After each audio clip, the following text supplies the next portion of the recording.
పల్నాడు జిల్లా రెట్టచింతల మండల కేంద్రంలో అనాధికారికంగా నడుస్తున్న బయో డీజిల్ పెట్రోల్ బంక్ లో ఆదివారం తెల్లవారుజామున తీవ్రమైన ప్రమాదం చోటు చేసుకుంది.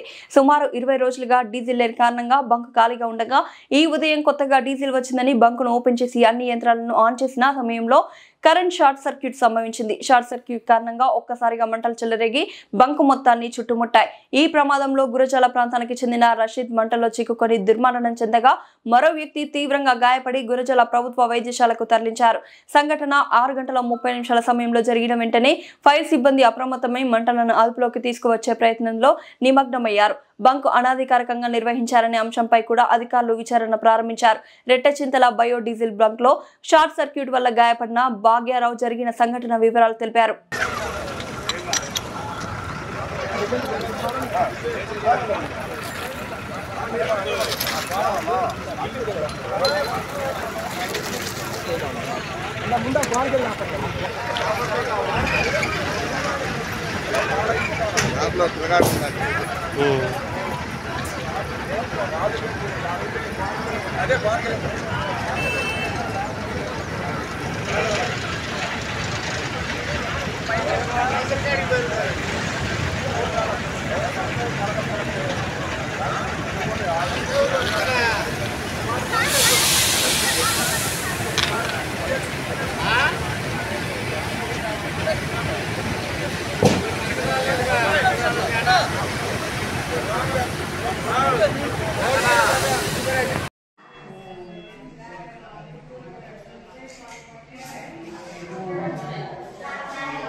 రోడ్లో పాల్వాయి జంక్షన్ బయోడీజిల్ విద్యుత్ షార్ట్ సర్క్యూట్ లోడ్ వచ్చింది. బయోడీజిల్ అన్లోడ్ చేస్తున్నాం.